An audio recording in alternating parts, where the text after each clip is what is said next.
again, it's Alex from Raw Blueprint. I'm here bringing you again today another book review. I'm not big on going through and just throwing books at you guys, but there's kind of picked a select few that I think cover different topics and what I perceive as the best within business management, within sales, and various different other areas. So if you haven't already checked out book recommendation on business ownership, business management, I really recommend that you go and see that. The book today is going to be The Ultimate Sales Machine by Chet Holmes.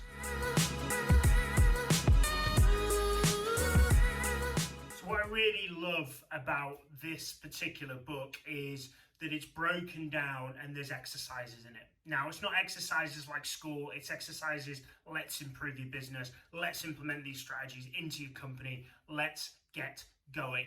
So what does it cover? It covers a lot of different areas, as you'd probably expect, but it is focused around growing revenue, it is focused around growing sales, but it also goes into hiring and various other bits. So I'll quickly flip through the chapters and then I'll give you kind of a run through of some of the bits that I've implemented from reading this book. One of the chapters is time management. Second chapter is higher standards and implementing training. Another chapter is implementing effective meetings. Number 4 is improving your strategy and becoming a better strategist. Number 5, and what I believe is probably one of the most important parts and most difficult elements of running a business, and I run an executive search firm, I'm hiring people all day, but getting really good people into your business consistently is tough, and that is hiring absolute superstars. Number 6, key area of any business is increasing sales. Number 7 is something I see done wrong so many times, is actually the presentation and the positioning to the actual buyer. Number 8 is building strategy around landing your dream clients. There's a really good strategy in here that he talks about going through and how to identify and how to target and how to approach them. And we've implemented a lot of that into both my businesses. Next up is sales skills. Again, something I think a lot of people in sales think they're very good at, but most of the people I speak to are not very good at sales. And I'm not saying I'm perfect, I'm not saying, but you've got to study it. It's like anything, you've got to learn, you've got to invest in it. You don't become a top engineer through just job experience and knowing where to hit it with a spanner and everything else.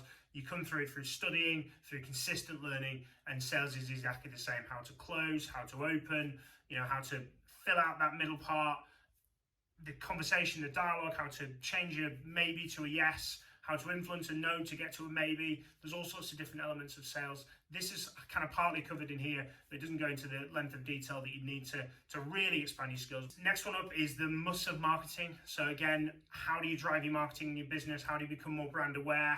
The difference between direct marketing and brand marketing. So how to bring in direct leads, but then also how to grow your business. And then next up is follow-up, which is something I see really missed out with businesses. And one of the big strategies I implement into companies is that follow-up process where we generate a lead, we don't follow it up enough, and it goes and they end up working with a competitor. They're interested in working with you. It might just be that when they approached you, it was right, and then 2 weeks later, they haven't got back to you. You've got to follow that up. Because it will increase that sale by, depending on your order values, it could be 2 in a month, it could be 2 in a year. If your order values of 500 quid, that's an extra £1,000 in a month. If your order values are 20 grand, that's an extra 40 grand in a year. So you have to do that consistent follow-up, and this gives you a strategy on how to do that. Last but not least is setting your goals and activating your master plan to grow your business. Sounds a bit high level, sounds a bit top end, but really good last chapter to really give you the plan to execute and get out and get this done. There's various different pieces that I've taken from this. One of the big strategies for winning new clients, especially with Raw Blueprint, is email marketing.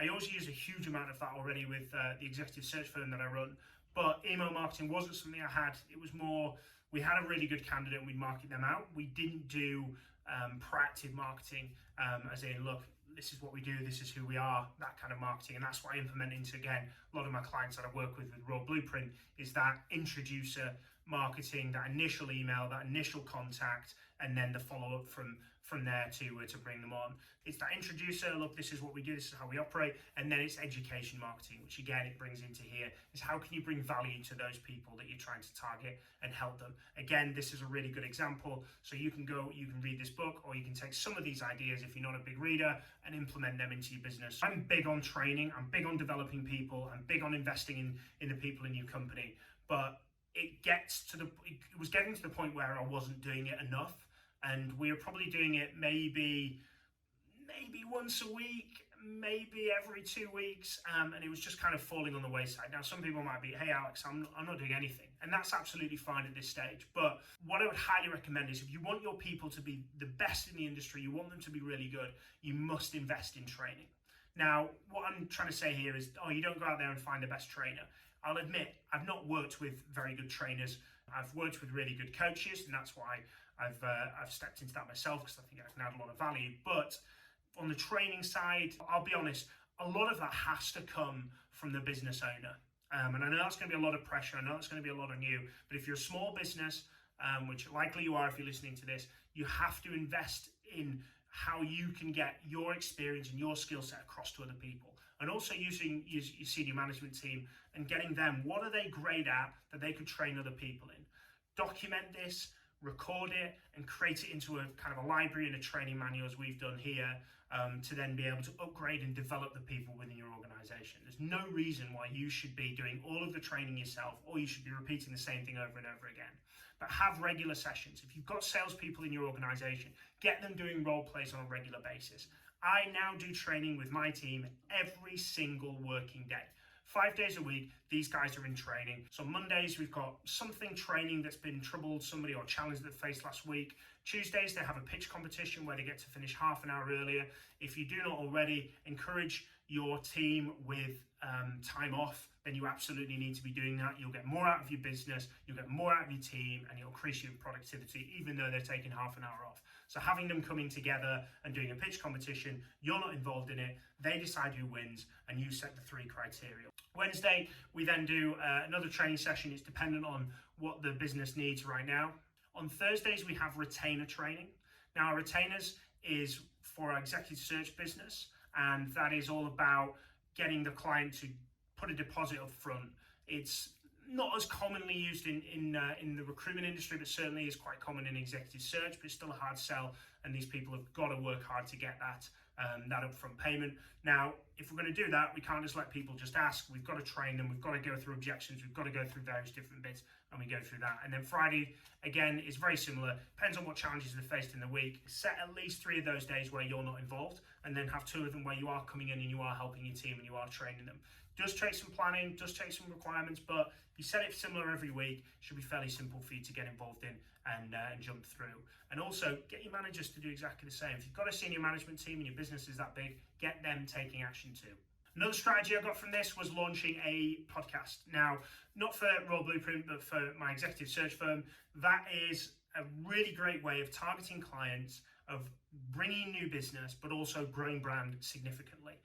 I can't believe how well it's done. I'm not saying that we've executed incredibly well. We've got someone in the Philippines who does all the editing, and I just interview people. It's one of the easiest ways of growing a brand in a business and generating leads and connecting with customers or potential prospects in different ways. Another strategy from this is thank you cards to clients.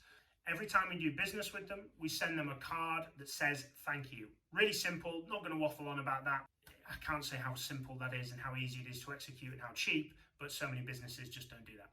I mentioned it a little bit earlier, but I'm going to re-encapsulate it. It's education-based marketing. So the reason you're watching this today is because you want to learn how to grow your business. Well, your customers will want to learn bits and pieces about it. Now, as a business coach / consultant, I'm looking to obviously charge for my services, of course I am. But if I give away my best stuff for free, then people are going to come to this channel, they're going to know who I am, they're going to build that brand. And I'm going to talk to you, as I do with all my clients, of how I build what I'm doing, because that's the best way that I foresee of me sharing that knowledge with you. Give away your best stuff.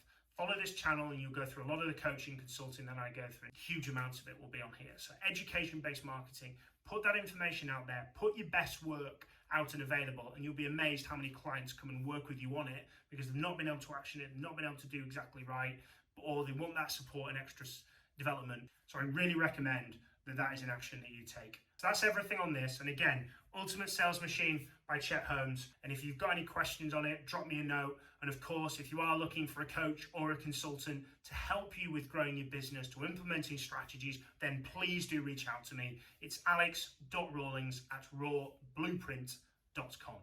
Thank you for watching. Please do like, please do subscribe, and watch out for the next bit of content for helping you grow your business.